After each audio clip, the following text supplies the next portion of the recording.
Muy buenos días, familia, ¿cómo están? Espero que se encuentren muy bien, que hayan tenido una linda Navidad en familia. Aprovecho también de agradecer los saludos de parte de ustedes a través de distintos medios por el día de mi cumpleaños ayer. Les agradezco enormemente. Yo feliz de tener una familia como la que el Señor me ha regalado, y una familia en la fe también que el Señor también me ha regalado. Realmente ha sido muy bueno. Así que un abrazo, familia, muchas gracias a todos, y les recuerdo tener listo su vaso de juguito y su pan o galleta para tomar la Santa Cena hoy día, ¿ya? Así es que ¿todo bien? ¿Se escucha bien? Gracias.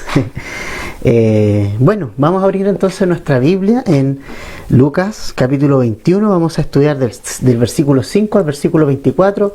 El título está aquí justo abajito, hay oportunidades para testificar. Y vamos a leer algunos versículos, oramos y vamos luego a estudiar. Dice: y a unos que hablaban de que el templo estaba adornado de hermosas piedras y ofrendas votivas, dijo: en cuanto a estas cosas que veis, días vendrán en que no quedará piedra sobre piedra que no sea derribada. Oramos. Padre, gracias por esta mañana. Muchas gracias por tu palabra, porque en tu palabra, Señor, nosotros tenemos el alimento, la comida para nuestro corazón, para nuestra alma, Señor. Ella nos alimenta.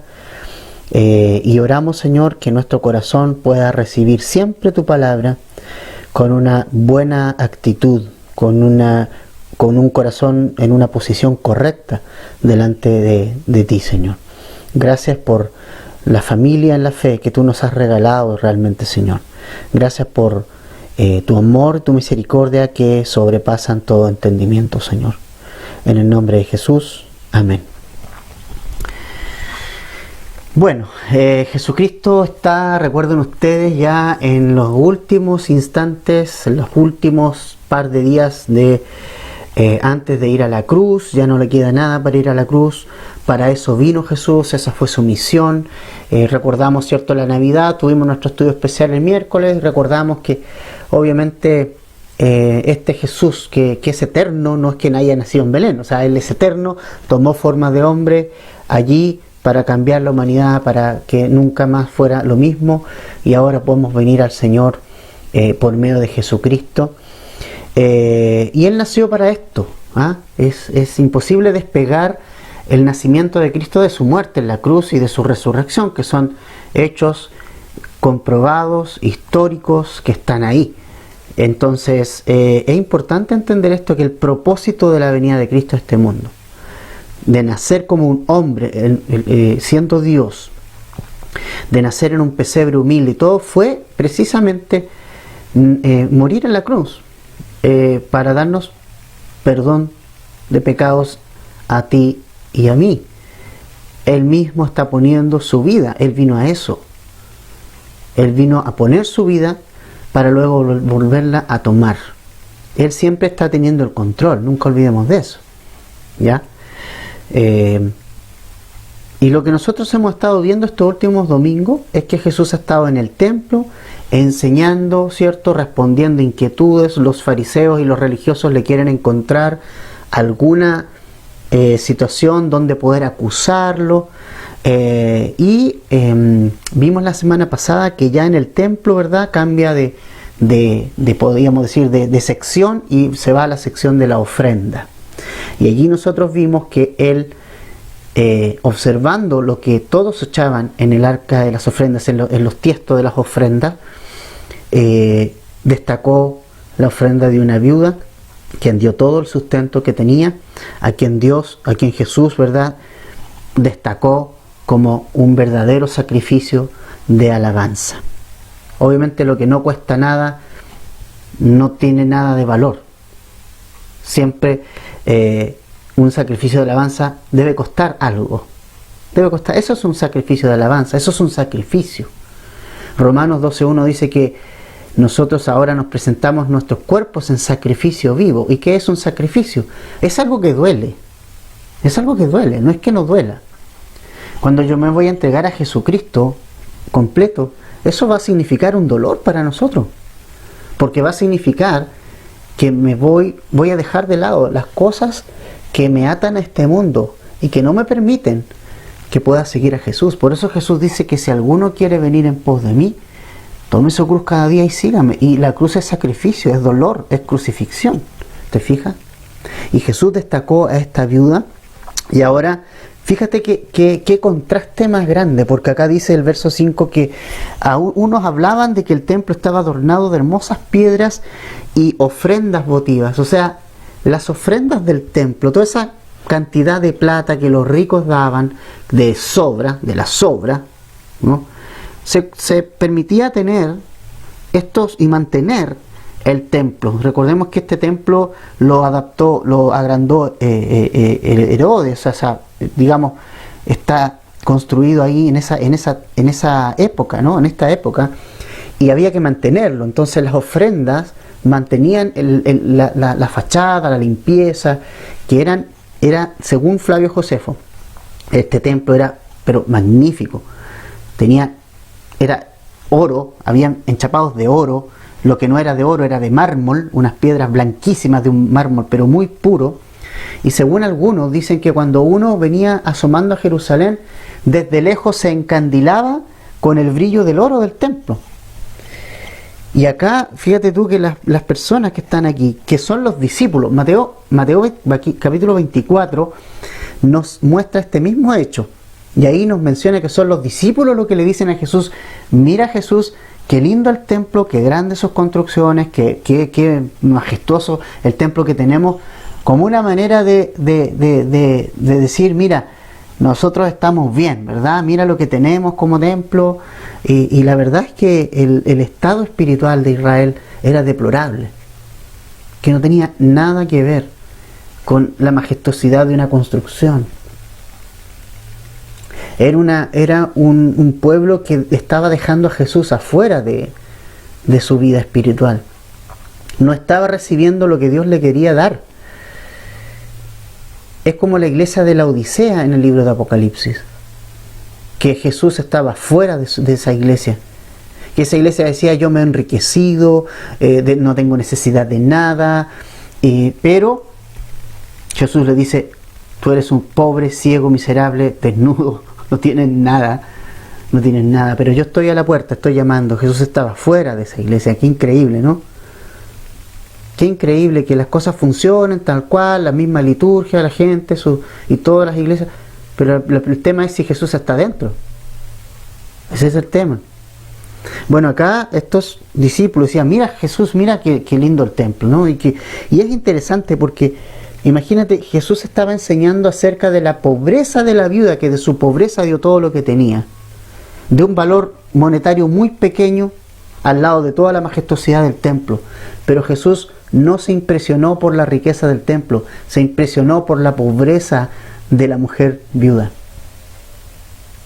Eso fue lo que le impresionó más a Jesús, el corazón de una mujer viuda que dio un sacrificio de alabanza, que dio todo lo que tenía a las arcas de la ofrenda, dejando su sustento en las manos del Señor. Eso impactó a Cristo. No impactó la construcción, a Cristo nunca le impactó este tema. ¡Hoy qué linda la iglesia! La verdad es que si Jesús estuviera entre nosotros, la verdad es que poco le importaría que el estudio se hiciera afuera, en el patio, en un colegio, donde fuera. El punto es que nosotros tengamos el corazón correcto delante de Él. Pero esta gente valoraba mucho, todavía, los discípulos tenían eso todavía, de que mira Jesús, mira el templo, mira qué lindo lo que tenemos, ¿verdad? Pero ¿qué dice el Señor Jesucristo? Y creo que esto vino a caer como un golpe fuerte a los discípulos. Dice en el verso 6, en cuanto a estas cosas que veis. O sea, Jesús les dice: miren discípulos, ustedes no están viendo espiritualmente las cosas, ustedes están viéndolas carnalmente. Una iglesia espiritual no es la que tiene lindas sillas, la que tiene una linda banda de alabanza, la que tiene un buen televisor, una buena pantalla, Una iglesia de Cristo es una iglesia que es sometida a la voluntad de Cristo, que oye sus enseñanzas, que se cuadra tras Cristo y le sigue. Esa es una iglesia. No importa que nos reunamos en el patio de una casa, pudiendo hacerse. ¿Te fijas que Jesús le dice aquí a los discípulos, ustedes se dejan impresionar por estas cosas, pero mira lo que dice el Señor luego? Días vendrán en que no quedará piedra sobre piedra que no sea destruida. Es decir, Jesús acá les va a enseñar a los discípulos, les va a mostrar cómo va a ser el contexto cuando esto ocurra. Acá Jesús está dando una profecía. Está dando una profecía. 40 años antes de que aconteciera la destrucción del templo. En este entonces era una profecía, hoy es una profecía cumplida y podemos decir que las palabras de Jesús son reales porque esa profecía está cumplida. Jesús anuncia aquí la destrucción del templo de Jerusalén, majestuoso, glorioso, no quedó piedra sobre piedra que no sea derribada. Es más, fue tanta la destrucción que a los arqueólogos les ha costado mucho trabajo el determinar el lugar exacto donde estaba el templo, de tanta destrucción. Entonces, lo que Jesús está diciendo acá es bastante fuerte para la gente, para los judíos, porque para ellos que se acabe el templo y que se destruya el templo, ellos lo veían como el fin del mundo. Y vamos a ver más adelante que Jesús corrige eso, que muchos pensaban que ese era el fin del mundo, prácticamente, ¿no? Pero Jesús dice, no es el fin todavía, pero está anunciando que va a haber una destrucción del templo. Y eso ocurrió en el año 70 después de Cristo, cuando el general Tito, lo vamos a ver con más detalle más adelante, Tito, hijo de Vespasiano, sitia Israel por 4 meses, Jerusalén particularmente, y allí luego invade Jerusalén. El templo es destruido total y completamente, es incendiado, no quedó absolutamente nada de él.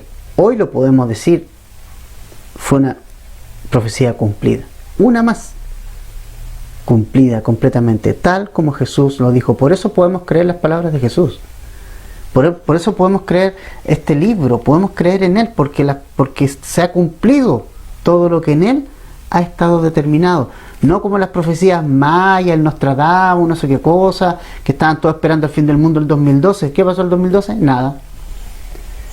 La gente me decía en ese entonces, el 2012 era, ¿cierto? Sí.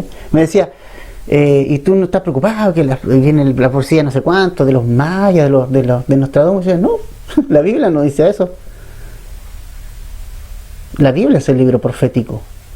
La Biblia es el libro verdadero profético. No me asusta la profecía que haga un hombre. No me asustan las profecías que diga un grupo religioso. Yo sigo las enseñanzas de Jesús. Y mira qué importante es esto. Dice luego el verso 7. Y le preguntaron diciendo, Maestro, ¿cuándo será esto? ¿Y qué señal habrá cuando estas cosas estén para suceder? Él entonces dijo, mirad que no seáis engañados, porque vendrán muchos en mi nombre, diciendo, yo soy el Cristo, y el tiempo está cerca, mas no vayáis en pos de ellos. ¿Te fijas? Que acá Jesús hace como una advertencia.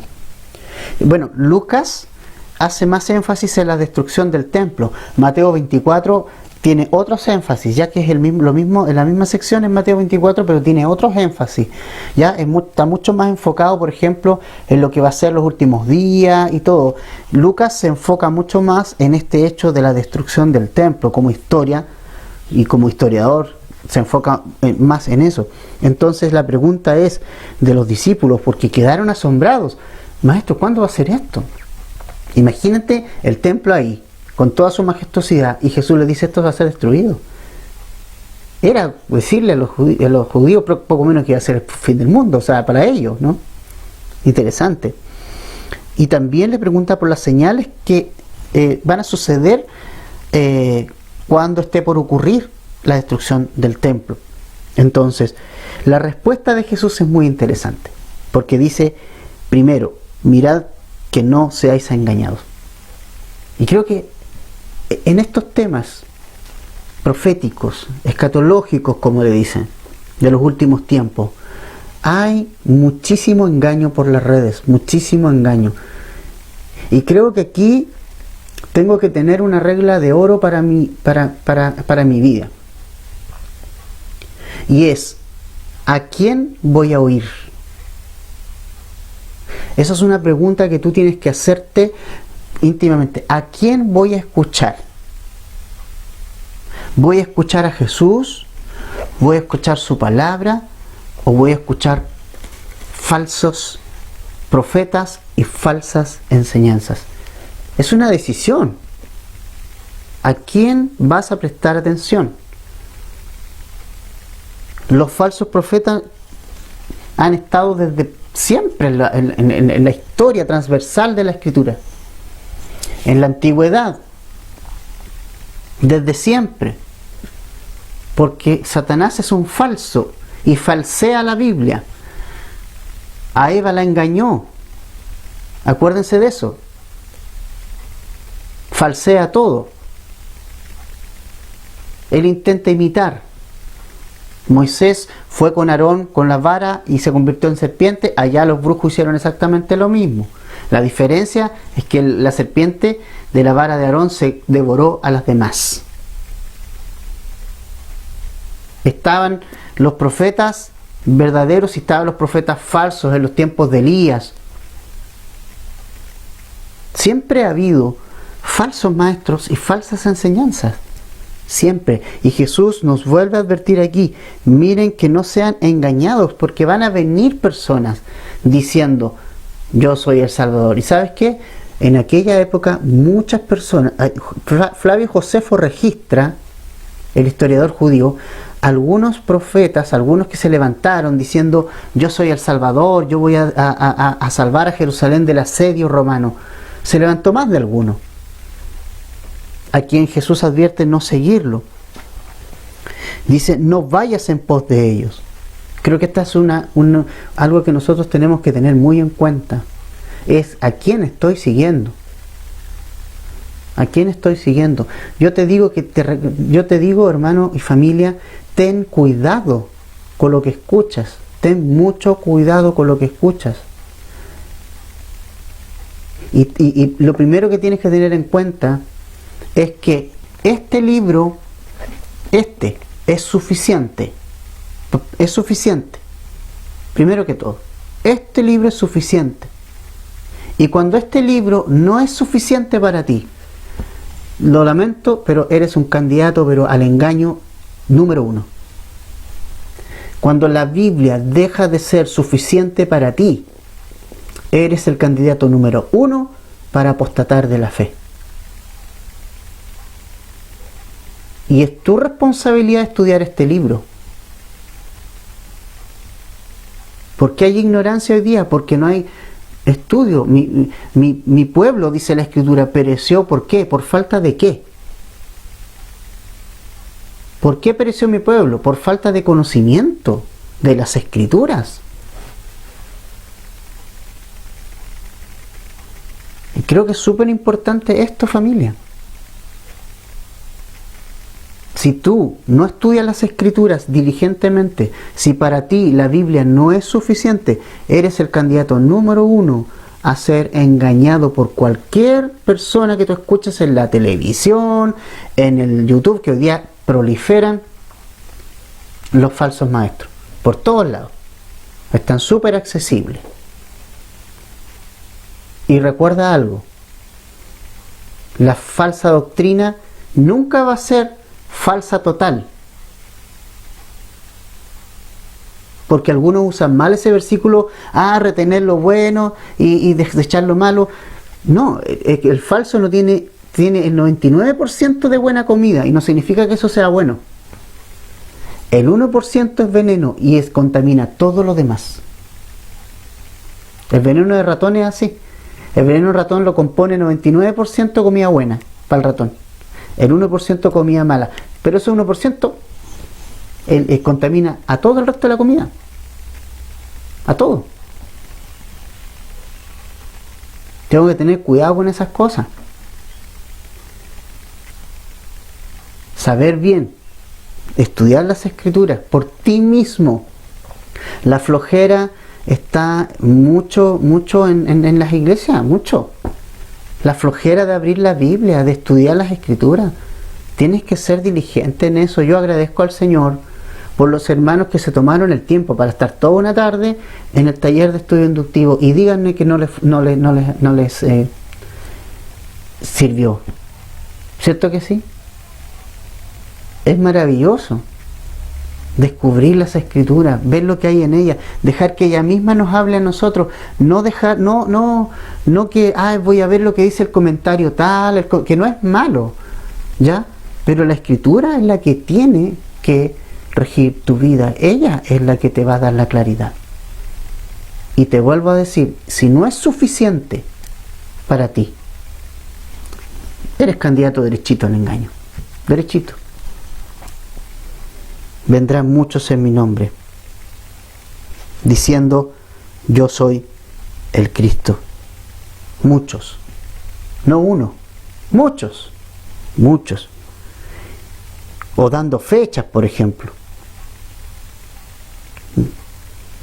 William Miller, un hombre llamado William Miller, un británico, venía desde la cuna bautista, que dio una fecha para la venida del Señor.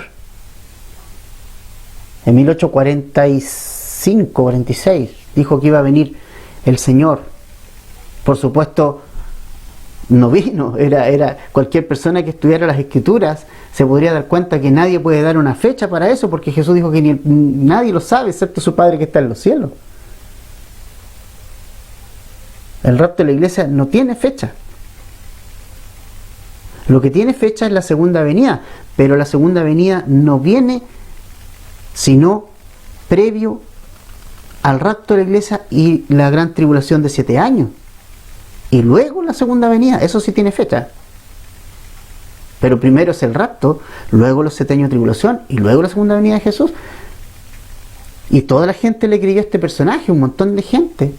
Y claro, los ateos se sobaban las manos, ¿no? Los que no creían se sobaban las manos. ¿A dónde está Cristo que no vino? ¿No? ¿Te fijas? Y para que usted sepa, ese hombre William Miller fue el inspirador de Ellen de White, la iniciadora y profeta muy respetada del adventismo del séptimo día, quien tomó algunas enseñanzas de este hombre. Entonces alguno me puede decir, pero es que ellos igual hablan de Jesús. Pero es que ese no es el punto. Si todos hablan de Jesús. Pero ¿qué dice acá? Vendrán muchos en mi nombre.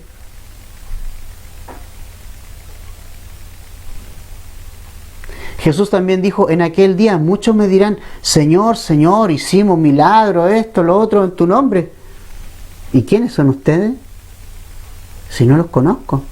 Apartados de mí, hacedores de maldad.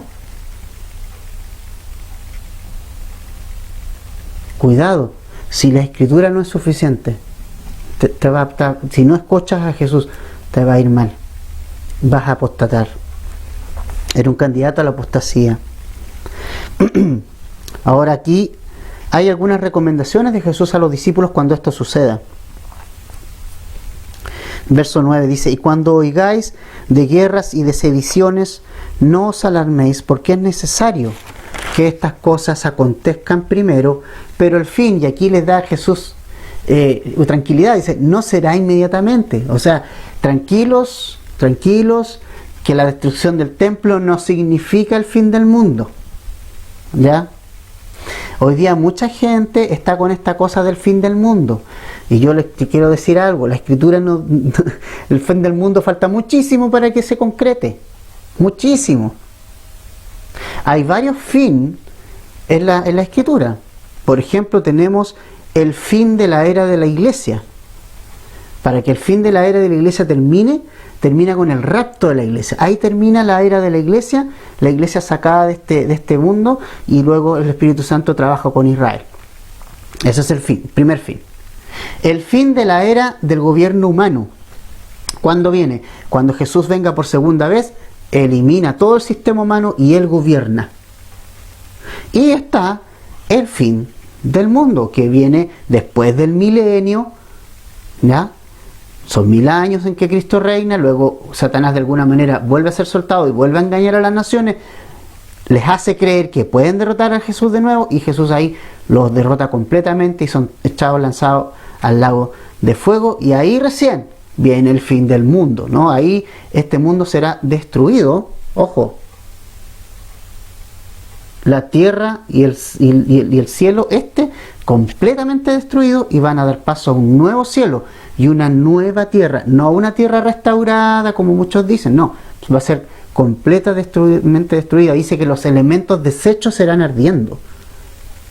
Así que esta tierra no la va a destruir el hombre, ni la va a destruir, las industrias, no, este mundo lo va a destruir Dios mismo. Él mismo lo va a destruir, para dar paso a una nueva tierra, a un nuevo cielo, donde todos vamos a vivir por Él, con Él y para Él, por los siglos de los siglos. Entonces, el fin no será, cuidado, no se engañe, no va a ser el fin del mundo. Dice el verso 10: entonces les dijo, se levantará nación contra nación y reino contra reino, y habrá terremotos en diferentes lugares, hambres y pestilencias, y habrá terror y grandes señales del cielo. Pero antes de todas estas cosas os echarán mano y os perseguirán y os entregarán en las sinagogas y a las cárceles, y seré llevado ante reyes y ante gobernantes por causa de mi nombre, y esto os será ocasión para dar testimonio. Bueno, nunca saquemos el contexto de que Jesús está hablando de la destrucción del templo, ¿ya? Eso es lo que está hablando. Ahora, ¿hay similitud con lo que va a ocurrir en la gran tribulación? Sin duda. Aquí hay cosas que van a ocurrir también en la gran tribulación. También aquí nosotros vemos que las guerras, los terremotos, que las hambres, que las pestes van a ir en aumento a medida que se acerca el rapto de la iglesia. Estas cosas van a ir en aumento. Veía unos datos que los últimos años, las últimas décadas, los últimos 10 años, 2010, 2020, han habido más terremotos que toda la historia para atrás, y temblores y movimientos telúricos en el mundo. Las pestilencias ni hablar. Ahora, más allá sean artificiales, no sean artificiales, eso a mí no me importa en realidad. Lo que sí sé es que el Señor está permitiendo todas estas cosas, porque la palabra se cumple. Que hayan sido fabricados en laboratorio, que no, eso me da lo mismo. La verdad es que yo no me voy a las letras chicas. Yo me quedo con lo que el Señor me dice, que van a haber aumento de pestilencias sin duda alguna. Van a haber guerras, nación contra nación, reino contra reino. En realidad, el terrorismo es una amenaza constante en nuestro mundo. Constante. Tú piensas, no, que ahora ya no hay guerra. Hay un montón de guerra. Internamente en los países hay un montón de guerra. Los grupos terroristas que quieren dominar sobre un país, el narcotráfico que también quiere dominar, también es una guerra. O sea, hay un aumento de todas estas situaciones, ¿ya? Pero Jesús aquí dice que estas cosas van a preceder la destrucción del templo, que también es una señal que vamos más cerca del rapto, por supuesto que sí, pero en este caso específico está hablando de que estas cosas van a ocurrir antes de la destrucción del templo. Pero mira qué importante, hay un detalle en el verso 12 que quiero que observemos bien, y que el Señor nos va a hablar mucho a través de esto. Dice, pero antes de todas estas cosas, antes de la destrucción del templo, o antes de estas cosas que ocurren, les va a suceder algo. ¿Qué va a pasar? Os echarán mano, os perseguirán, los entregarán en las sinagogas, en las cárceles, seréis llevados ante reyes y gobernantes por causa de mi nombre. Es decir, Jesús anuncia a sus discípulos aquí que ellos van a ser perseguidos. ¿Cómo la ves? Ustedes, discípulos, van a ser perseguidos. ¿Y sabes qué? ¿Con qué ojos vemos la persecución nosotros? Honestamente. Honestamente. He visto muchos cristianos alegar porque quieren abolir la libertad de culto y esas cosas. ¿Y sabes qué? ¿Te digo algo? Esa ley de libertad de culto en Chile se negoció en parte de un consejo pastoral políticamente con el Estado. Y déjame decirte algo, que cuando tú negocias con el Estado nunca es gratis. Por eso nosotros nos mantenemos apartitos. Porque el Estado siempre te va a demandar algo. Ya, yo les doy libertad de culto, pero... y viene el favor de vuelta, ¿no? Y muchos no quieren perder esa libertad. ¿Por temor a qué? ¿Cuál es el temor? ¿Con qué ojos vemos la persecución? Mira con los ojos que Jesús lo ve. Verso 13. Y esto os será ocasión para dar testimonio.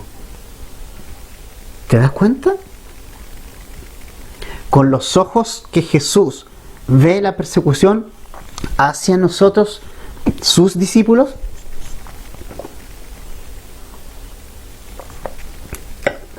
lo que nosotros, los cobardes discípulos de este tiempo, queremos evitar para nuestro Maestro, para nuestro Jesús, es un momento de mayor avivamiento. ¿Cuándo fue?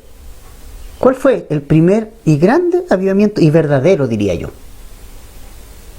Porque hubieron con los años otros avivamientos, pero carismáticos, una cosa totalmente lejos de la palabra. El libro de los Hechos. ¿Verdad? Fue la iglesia más perseguida. Si había alguien que no tenía ningún derecho, eran los cristianos.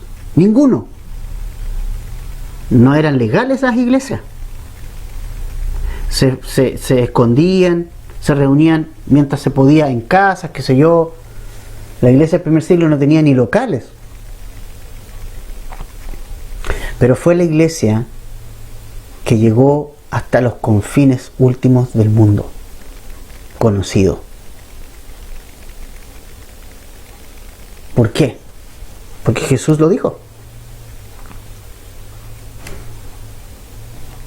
La persecución es una ocasión para dar testimonio de Jesús. Tal vez no estás siendo perseguido hoy día por digamos, por el Estado, por los que vengan los militares a tu casa porque tú eres cristiano. Pero tal vez tienes familiares que te persiguen. Tal vez tienen familiares que te están probando siempre ahí. A ver si este es cristiano, pero va a caer. ¿Sabes qué? Si tú a ese familiar que tanto te asedia le muestras la misericordia, el amor de Dios y una vida transformada de verdad, tú vas a testificar a ese familiar.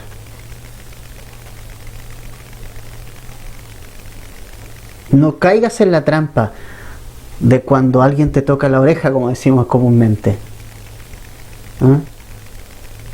Yo tengo familiares y amigos en Facebook que ponen tonteras, estupideces, muchas cosas, política y cosas. No caigamos en el juego de responder, ¿no? Nosotros estamos llamados a testificar de Jesús con nuestra conducta, con nuestra vida. Aprovecha los momentos de intimidación para testificar de que tú eres sí diferente, de que en ti sí está el Espíritu Santo y que mora en ti y tú eres distinto. No caigas no seas poco sabio. Sé sabio.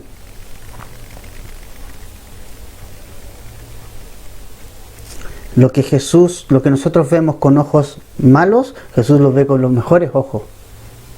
Que una persecución es una oportunidad para testificar de Jesús. Por eso te digo que estamos viviendo en tiempos que yo creo que somos privilegiados de vivir. De verdad que sí. Somos privilegiados de vivir en un mundo que cada vez es más hostil hacia el cristianismo. ¿Por qué? Porque se acerca el momento de que nuestro testimonio de Cristo sea lo que siempre debió ser. Un testimonio poderoso del poder de Dios. La persecución, la cárcel, no termina con la obra de Dios.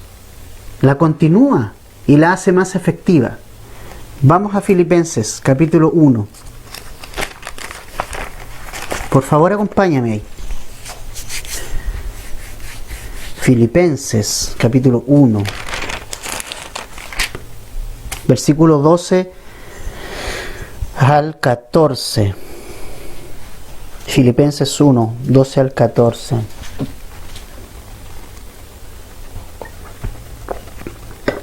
Quiero que sepáis, hermanos, aquí escribe Pablo, no precisamente desde un hotel 5 estrellas, escribe desde lo oscuro de una cárcel, con sus pies asegurados en el cepo, con cadenas, en una humedad y con un soldado al lado. Quiero que sepáis, hermanos, que las cosas que me han sucedido han redundado más bien para el progreso del Evangelio, de tal manera que mis prisiones se han hecho patentes en Cristo en todo el pretorio y a todos los demás. Y la mayoría de los hermanos, cobrando ánimo en el Señor con mis prisiones, se atreven mucho más a hablar la palabra sin temor.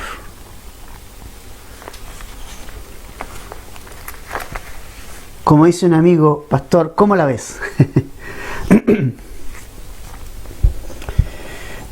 Esa cosa humana que nosotros tenemos de pensar de que porque no hay libertad y porque vienen los el Evangelio, ¿qué va a pasar con el Evangelio? ¿Qué va a pasar con el Evangelio? Va a seguir adelante.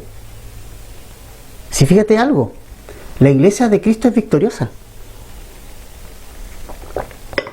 Y una iglesia victoriosa no significa que es una iglesia victoriosa como el pensamiento que muchos tienen hoy día, que le gane a todos, que esté adelante. No, una iglesia victoriosa es una iglesia que lleva el Evangelio. Esa es una iglesia victoriosa. Saquémonos la idea de esa cosa como media de que no, que una iglesia victoriosa, que el ñeque, que en la calle, que no, una iglesia victoriosa es una iglesia que cumple con llevar el Evangelio de las buenas noticias con poder a un mundo perdido. Esa es una iglesia victoriosa. Y por eso te digo, la iglesia no es una iglesia que se va a derrotar, es una iglesia victoriosa. Aquí en la persecución, lo único que va a ser filtrar a los que nunca fueron. Eso va a ser la persecución. Filtra a los que nunca fueron cristianos. Y eso tenemos que agradecerlo.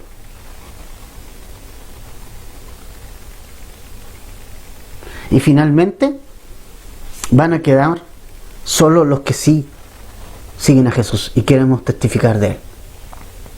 Así, una iglesia victoriosa, no nos engañemos, no es un salón lleno de personas levantando las manos. Una iglesia victoriosa es una iglesia que lleva el mensaje de Cristo, que ve cada ocasión como una ocasión para testificar de Cristo a este mundo. Vamos a Hechos, capítulo 4, por favor. Después de Juan. Lucas, Juan, Hechos 4.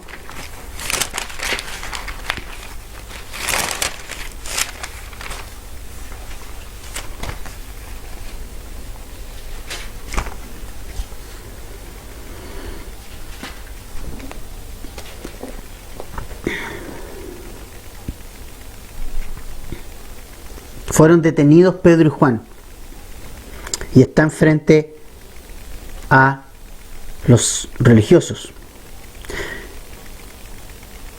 Voy a leer desde el 5. Aconteció al día siguiente, porque los pusieron en la cárcel. Mira, dice el verso 2, resentidos de que enseñasen al pueblo y anunciasen en Jesús la resurrección entre los muertos, y le echaron mano y los pusieron en la cárcel hasta el día siguiente, porque era ya tarde. ¿Ya? Pedro y Juan estaban en la cárcel. Verso 5. Aconteció al día siguiente que se reunieron en Jerusalén los gobernantes y los ancianos y los escribas y el sumo sacerdote Anás, Caifás y Juan y Alejandro y todos los que eran de la familia de los sumos sacerdotes. Y poniéndoles en medio les preguntaron: ¿con qué potestad o en qué nombre habéis hecho vosotros esto? Entonces Pedro, lleno del Espíritu Santo, le dijo: gobernantes del pueblo y ancianos de Israel, puesto que hoy se nos interroga acerca del beneficio hecho a un hombre enfermo, de qué manera éste haya sido sanado, sea notorio a todos vosotros y a todo Israel, que en el nombre de Jesucristo de Nazaret, a quien vosotros crucificasteis y a quien Dios resucitó de los muertos, por él este hombre está en vuestra presencia sano. Este Jesús es la piedra reprobada por vosotros los edificadores, la cual ha venido a ser cabeza del ángulo. Y en ningún otro hay salvación, porque no hay otro nombre bajo el cielo dado a los hombres en que podamos ser salvos. Entonces, viendo el denuedo de Pedro y de Juan, sabiendo que eran hombres sin letras y del vulgo, se maravillaban y les reconocían que habían estado con Jesús. Y viendo al hombre que había sido sanado, que estaba en pie con ellos, no podían decir nada en contra. O sea, este es Pedro y Juan, llenos del Espíritu Santo. Pedro, el que negó al Señor, el que aprendió que en la carne no se hacen las cosas. Lo vemos con el denuedo y con la valentía, diciendo: ustedes crucificaron a Jesús. Imagínate lo que eso significaba. Ustedes crucificaron a Jesús, pero Dios los quiere salvar a ustedes. Y vemos el amor de Pedro hacia estas personas. ¿Sabes qué? Decir la verdad es amor. Y Pedro les dice la verdad. Ustedes crucificaron a Jesús y ustedes tienen que seguir a Jesús. ¿Qué hicieron estas personas? Le dijeron: ¿sabes qué? No hablen más de Jesús. ¿Pero qué respondieron ellos? En el verso 19 de Hechos 4. Mas Pedro y Juan le respondieron diciéndoles: juzgad si es justo delante de Dios obedeced a vosotros antes que a Dios. Y esto me encanta, el verso 20, porque no podemos dejar de decir lo que hemos visto y oído. ¿A quién habían visto y a quién habían oído? A Jesús.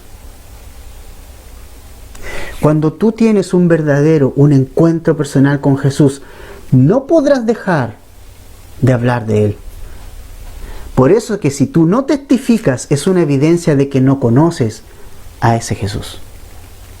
No tienes un conocimiento de una relación con Él. No lo tienes, no conoces a Jesús. Porque si tú conoces a Jesús, si tú lo has visto, lo has oído, has tenido una experiencia personal con Él, lo lógico es que quieras testificar de Él. Es una evidencia de que lo conoces. Así que, en toda esta persecución, los discípulos fueron y hablaron y testificaron de Cristo, tal cual como Cristo lo está diciendo acá. Y ¿sabes qué? Para hablar el Señor va a poner palabras. Mira, el verso 14 de Lucas 21 dice: proponed en vuestros corazones no pensar antes cómo habéis de responder en vuestra defensa, porque yo os daré palabra y sabiduría, la cual no podrán resistir ni contradecir todos los que se opongan. Más seréis entregados aún por vuestros padres y hermanos y parientes y amigos, y matarán a algunos de vosotros.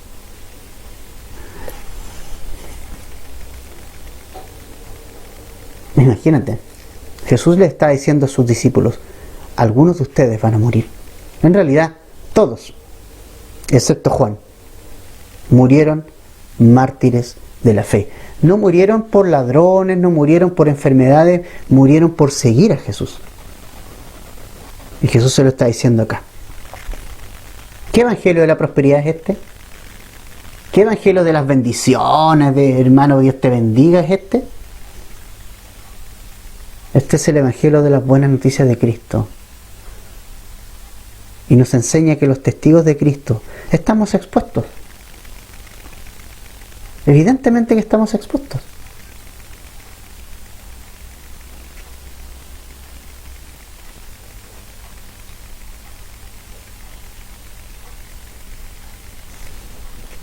matarán a algunos de vosotros, y seréis aborrecidos, dice el verso 17, de todos por causa de mi nombre, otra vez, por causa del nombre de Jesús.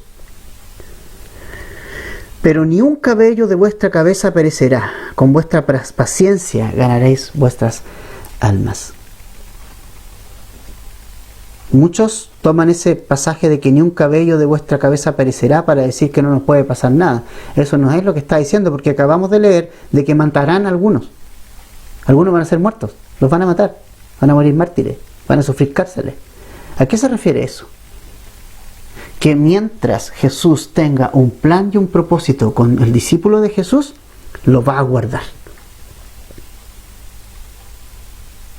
Como guardó a Pablo, a pesar de que hubo naufragio, persecución, lo guardó, porque Dios quería que llegara a Roma y testificara en Roma. Llegó no exento de problemas, pero llegó, porque eso es lo que Dios quería. Y una vez que Pablo cumplió con lo que el Señor quería, con lo que Cristo quería en su vida, el Señor se lo llevó. Y fue decapitado.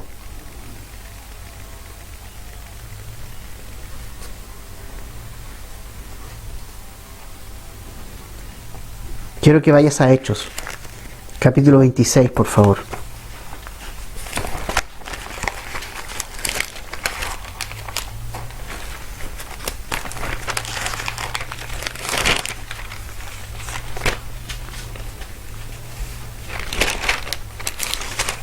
...24...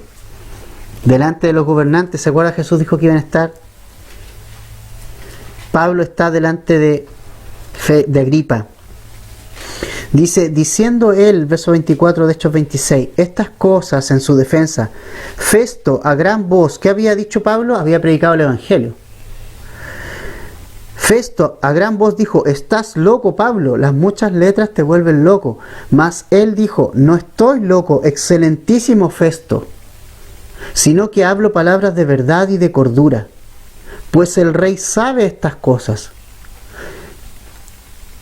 delante de quien también hablo con toda confianza, porque no pienso que ignoran nada de esto, pues no se ha hecho esto en algún rincón. ¿Crees, oh rey Agripa, a los profetas? Mira, Pablo está prisionero, está defendiendo, entre comillas, defendiéndose delante de Agripa. Yo sé que crees. Entonces Agripa dijo a Pablo, por poco me persuades a ser cristiano. Pablo dijo, quisiera Dios que por poco o por mucho, no solamente tú, sino todos los que hoy me oyen, fueseis hechos tal cual como yo soy.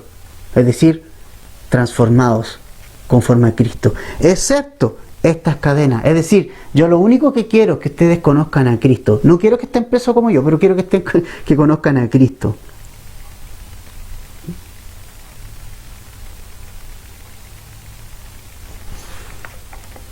Delante de gobernantes, testificando de Cristo. ¿Con qué ojos vemos la persecución?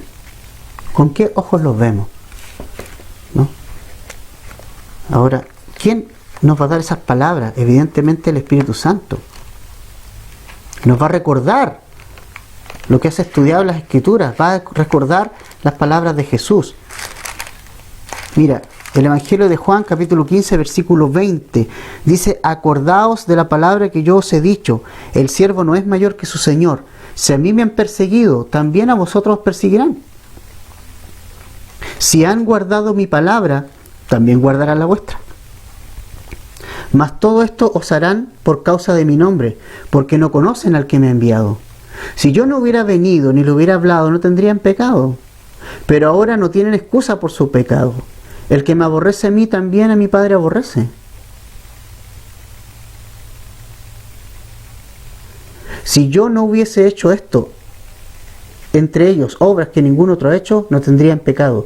Pero ahora han visto y han aborrecido a mí y a mi Padre. Versículo 25. Pero esto es para que se cumpla la palabra que está escrita en su ley. Sin causa me aborrecieron. O sea, si aborrecieron a Jesús, a nosotros nos van a aborrecer. No pienses que la gente te va a aplaudir. No busques el aplauso tampoco de la gente, porque no te lo va a aplaudir. Pero cuando venga el Consolador, a quien yo enviaré del Padre, el Espíritu de verdad, el Espíritu Santo, el cual procede del Padre, Él dará testimonio acerca de mí, de Cristo. Y vosotros daréis testimonio también, porque habéis estado conmigo desde el principio. El Espíritu Santo va a llenar nuestra vida y Él nos va a dar las palabras y nos va a recordar lo que tenemos que hablar. Interesante. Así es que la iglesia victoriosa, ¿cuál es? No es otra, sino la que testifica de Cristo, al costo que sea. Verso 20, vamos terminando. Pero cuando viereis a Jerusalén rodeada de ejércitos, sabed que su destrucción ha llegado. Entonces los que estén en Judea huyan a los montes, y los que en medio de ella váyanse. Y los que estén en los campos no entren en ella, porque estos son días de retribución, para que se cumplan todas las cosas que están escritas.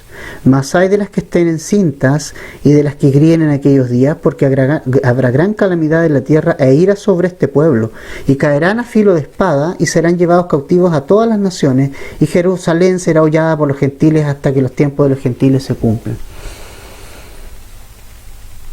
Finalmente Jesús da más detalles acerca de la destrucción del templo de Jerusalén. Fíjate lo que dice Jesús acá, que cuando Jerusalén sea rodeada de ejércitos, le dice a la gente, muchos de ellos jóvenes, muchos de ellos iban a vivir esa experiencia, les dice algo. ¿Qué les dice? Bueno, la destrucción es inminente. ¿Y qué les dice? Si están en Judea, vayan a los montes. Si están en Jerusalén dentro, salgan de la ciudad. ¿Ya? Si están en los campos, ni se atrevan a entrar en Jerusalén. ¿Sabe lo que dice la historia? Que los judíos hicieron todo lo contrario. Flavio Josefo dice que la gente, en lugar de hacerle caso a Jesús, se metió dentro del templo, porque pensó que era el lugar más seguro. ¿Te fijas? Es como que la gente dijo, no, si el templo nos va a salvar, ¿no? Esa figura que hacemos de las cosas. Y no confiamos en Dios, confiamos en las cosas y no en Dios. ¿Cuánta gente para los terremotos se mete a la iglesia? Si la iglesia no tiene nada. Hay que confiar en Cristo, en su palabra, no en un edificio. ¿Cuánta gente para los terremotos hace eso? Me acuerdo que una vez, en una iglesia que iba yo, cuando recién comencé en el Señor, casi tuvieron un accidente camino a Nehuentué, o para ahí un lugar cerca de Nehuentué. Y el bus quedó así, me contaron. Y todas las personas decían, pastor, ayúdenos. Decía, ¿qué tipo de fe es esa? ¿Qué podría hacer el pastor por ello? Es Jesús al que debo acudir, y al que debo oír, y al que debo confiar. Mira, esta gente, si hubiera escuchado, no hubiera muerto. Cuando fue la destrucción de Jerusalén, tenían que huir, pues. El Señor les dijo aquí, suban a los montes los de Judea, vayan para allá. Los que están en el centro, ahí en Jerusalén mismo, salgan de ahí. Los que están en el campo ni siquiera entren a tomar el alimento, un hijo que se perdió, no, nada. Mira lo que pasa cuando no escuchamos a Jesús. Cuando no escuchamos a Jesús, siempre será una tragedia. El no oír a Jesús siempre es una tragedia. Si Jesús te ha hablado y sigues tú en tu pecado, créeme, eso te va a llevar a una muerte y a tragedia. Si tú no escuchas a Jesús, eso va a significar una gran tragedia para tu vida. Si esta gente hubiera escuchado lo que Jesús les estaba diciendo, muchos de esta gente se hubiera salvado de morir en el asedio de Roma. Bueno, de más está decir que en el año 70 después de Cristo, el general Tito, hijo de Vespasiano, a cargo de la misión, rodea Jerusalén allí y la asedia. La toma allí. Por 4 meses. Y luego destruye el templo. Fue incendiado y no quedó piedra sobre piedra, tal cual como Jesús lo había dicho. ¿Sabes qué? No oír a Jesús es una tragedia espiritual. Ellos no tuvieron una buena lectura de los acontecimientos que estaban ocurriendo a la gente de ese tiempo. No tuvo una buena lectura porque no oyó a Cristo. Si tú no vas a la palabra de Dios, no vas a tener la lectura correcta de los tiempos que estás viviendo. Vas a vivir como pajarito, perdido. No vas a poder analizar los tiempos que estás viviendo. Pero si oímos a Jesús, Él nos va a dar la vista y la lectura correcta de los tiempos en que estamos viviendo. Y cuando ignoras las palabras de Jesús, nada bueno podrá ocurrir. Bueno, finalmente Jerusalén fue destruida, el templo de Jerusalén totalmente destruido, y dice acá que fueron esparcidos los judíos por todo el mundo. Como nadie, Israel fue esparcido por todos los países. Sufrieron ellos, sufrieron un montón por rechazar a Jesús. Y de alguna manera Jerusalén es de Israel, pero no es de Israel. No sé si me entienden. Porque allí también están los musulmanes, tienen sus mezquitas, o sea, cualquiera va y hace de Jerusalén lo que quiere. Es como que quedó en manos de los gentiles. Hasta que el tiempo de los gentiles se cumpla. ¿Cuál es ese tiempo de los gentiles? El tiempo de la iglesia. Cuando la iglesia sea llevada de aquí, en el rapto, nosotros, Dios va a volver a trabajar con Israel.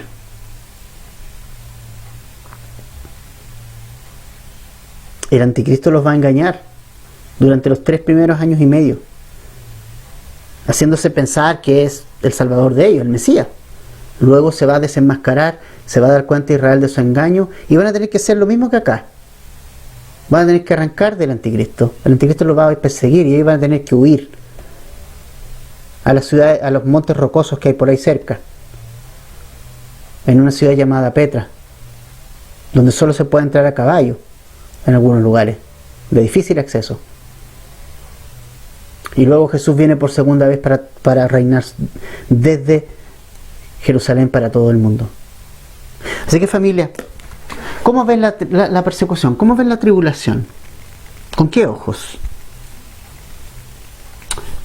Que Dios nos dé su visión para estos tiempos. ¿Oramos?